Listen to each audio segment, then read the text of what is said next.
Halo teman-teman, jumpa lagi di series terbaru, yaitu kita sekarang seriesnya adalah analisis distribusi ukuran partikel dengan menggunakan datasem. Jadi, datasem ini kita bisa tahu morfologi atau penampakan suatu senyawa atau suatu partikel yang mana dari gambar yang dihasilkan akan diolah menggunakan imagery. Dari sini kita bisa tahu ukuran partikelnya, dan nanti bisa diolah lebih lanjut data-data hasil ukuran pada setiap partikelnya memakai origin. Agar kita bisa tahu distribusi dari ukuran partikelnya, langsung saja kita klik file.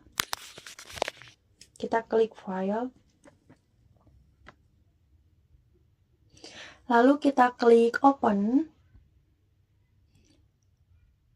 dan kita klik data yang mau diolahnya. Nah, ini adalah data yang akan kita olah dengan imagery. Untuk menentukan atau mengolahnya ada dua cara, yaitu dengan cara manual dan yang kedua dengan cara threshold. Tetapi di sini saya akan menggunakan secara manual. Kenapa secara manual? Karena di sini data atau partikelnya di sini tuh dengan cara bertumpuk-tumpuk, berdempetan dan saling bertumpuk-tumpuk gitu. Jadi di sini kita akan secara manual saja, tidak bisa menggunakan secara threshold atau secara yang cepatnya gitu. Maksud dari manual itu adalah kita akan mengukur atau memilih dulu partikel-partikel yang akan dijadikan sebagai sampel atau yang diukur secara manual. Saya sendiri yang memilihnya. Kita harus buka dulu gambar yang mau kita olah. Di sini sudah tertera gambar yang mau diolahnya. Lalu kita rubah dulu tipe dari imagery-nya, lalu kita klik imagery-nya, lalu kita klik tipenya, kita ubah menjadi 8 bit. Nah, di sini kebetulan data yang mau diolahnya sudah menjadi 8 bit. Lalu pada gambar di sini tuh ada semacam skala dengan sepanjang di sini nih. Dengan sepanjang garis yang ukurannya 1 mikrometer. Lalu kita masukkan skala ini ke sistem imagery-nya. Kita buka dulu ke tab analisnya. Kita buka tab analisnya, lalu kita set scale. Lalu kita klik to remove scale untuk menghapus pengaturan skala yang telah dipakai sebelumnya. Dan kita akan masukkan pada gambar yang di sini. Bentar ya, kita klik to remove, lalu kita klik OK-kan dulu. Dan di sini kita zoom.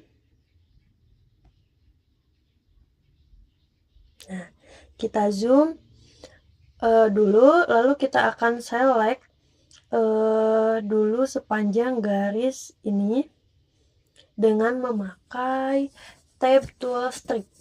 Yang sini kita klik, lalu kita select biar garisnya tetap lurus dengan bantuan tombol shift.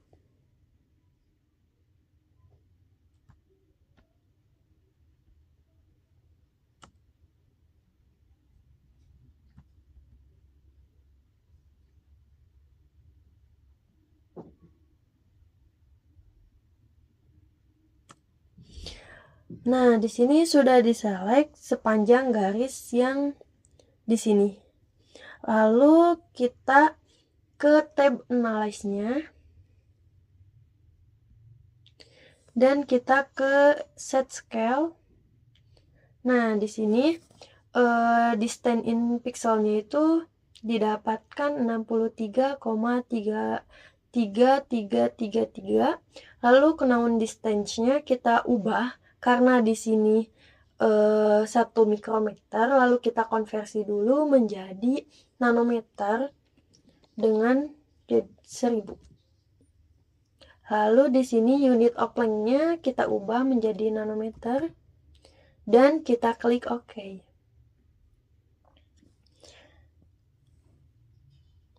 Nah, selanjutnya kita akan sampling atau kita akan pilih secara acak partikel-partikel yang akan diukur dengan menggunakan tab tool string lagi untuk membuat garis diameternya. Kita klik tab tools stripnya, lalu kita akan mengukur sebanyak 150 lebih, karena semakin banyak ini data yang diukur atau partikel yang akan diukur itu akan semakin lebih representatif datanya terhadap gambar atau pada data yang akan kita pakai. Kita klik kiri aja di sini, lalu kita akan memakai bantuan shift agar si garis diameternya itu dia lurus.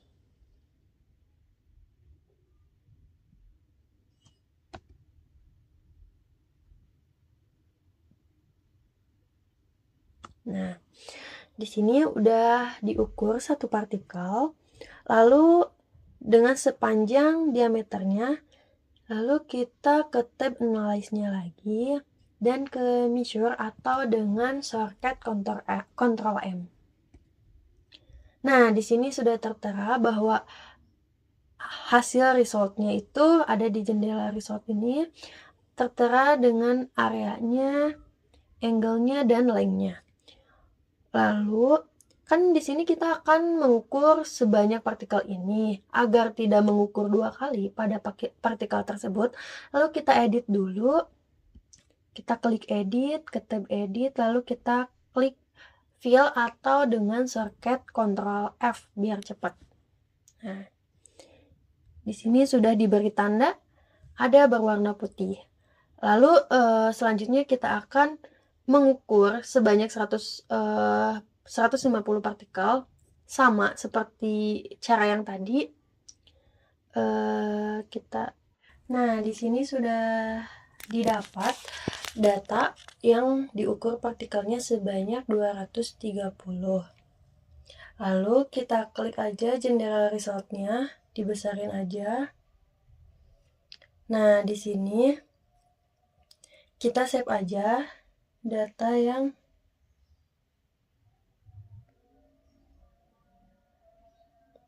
kita edit dulu ininya biar kelihatan. Nah, kita save aja datanya agar bisa langsung atau untuk mengolah data dengan klik file. Lalu kita klik save as atau dengan shortcut Ctrl S.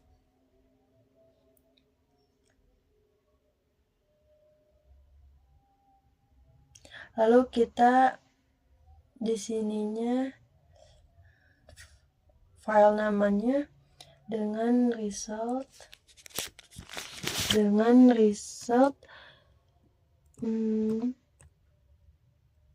datasem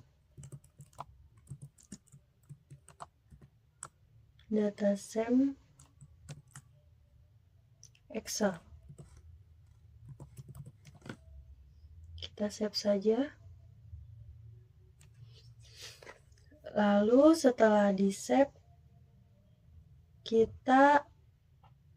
ini adalah datanya, lalu kita buka Excel.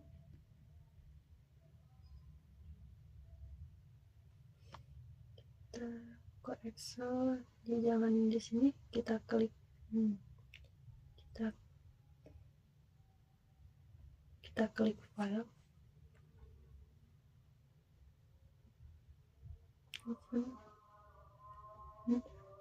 Oh, bukan di sini, ke filenya aja.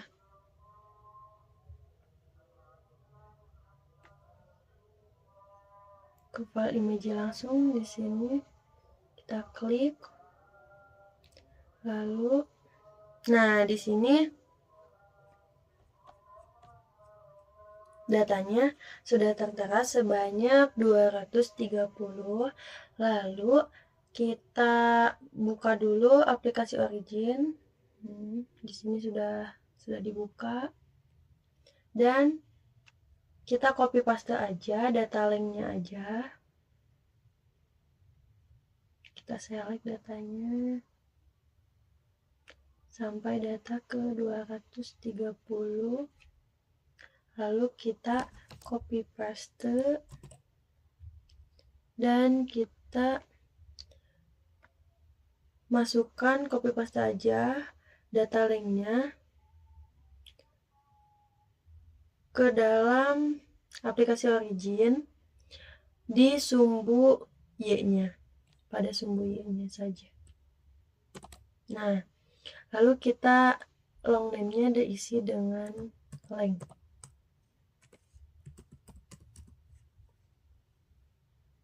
Nah, setelah di copy paste tadi, setelah datanya dipindahkan, lalu kita blok aja atau select aja pada koordinat Y-nya.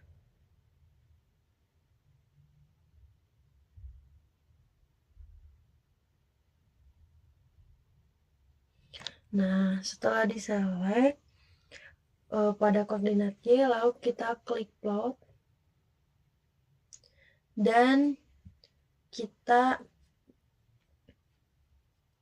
klik histogram.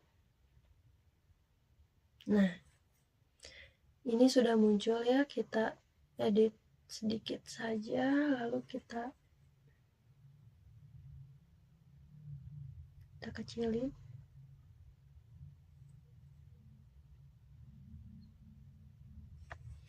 Geserkan dulu di sini. Lalu setelah muncul dan klik aja batang histogramnya. Lalu setelah diklik batang histogramnya, lalu ke go to bin worksheet. Nah, muncul kayak gini. Muncul data kayak gini. Kita select aja koordinat X dan Y-nya pada bin center dan count-nya.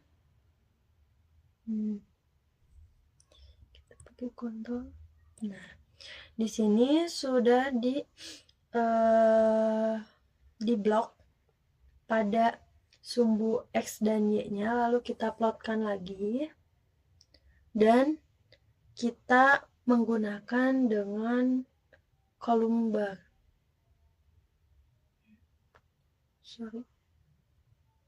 Kolom ini. Nah, di sini sudah didapat. Kita kecilin dulu ini.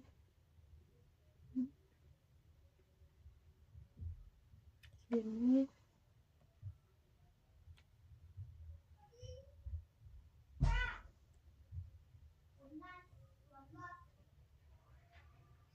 Nah, di sini sudah muncul.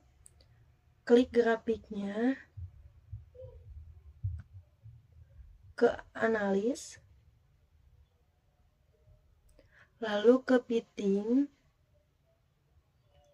Dan setelah ke fitting, ke nonlinear crop fit.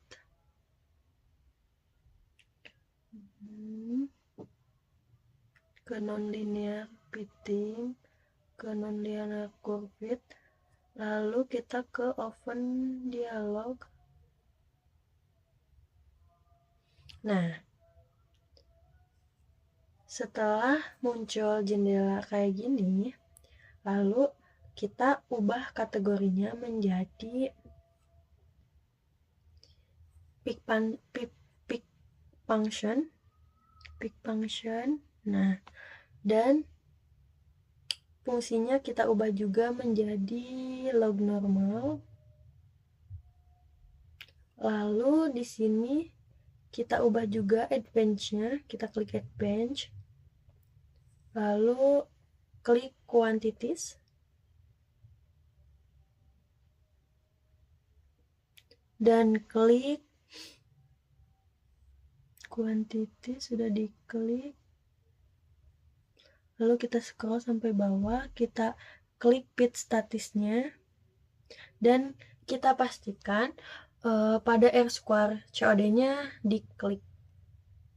Nah, setelah itu lalu kita pit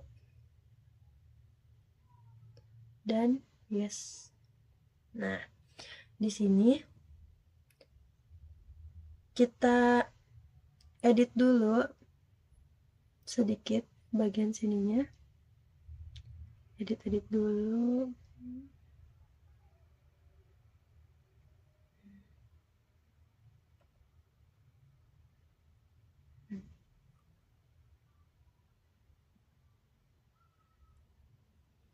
Lalu bin centernya kita ubah menjadi sumbu X-nya kita ubah menjadi diameter dengan satuan nanometer.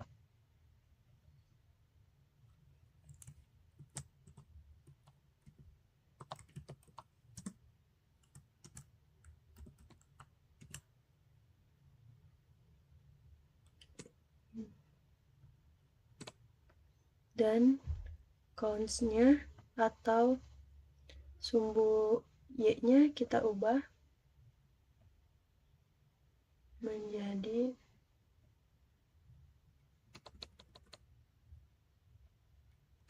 frekuensi.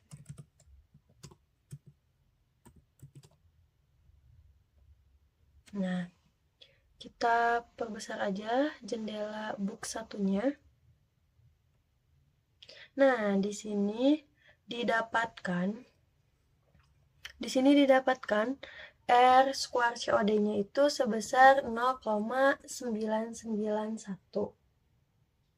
Nah, di sini kalau semakin mendekati R square COD-nya mendekati 1, maka partikel-partikelnya semakin homogen atau semakin seragam. Oke. Masih lagi? Bisa.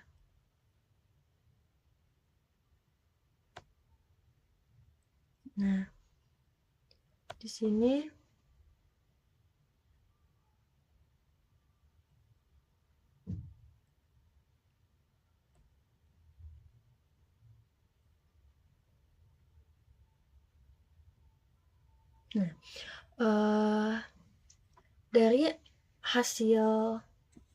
dari hasil data atau gambar yang pada SM5 itu terdapat hasil grafiknya, kurva batangnya itu seperti kayak gini, dan RCOD-nya itu 0,99 mendekati 1. Jadi pada video kali ini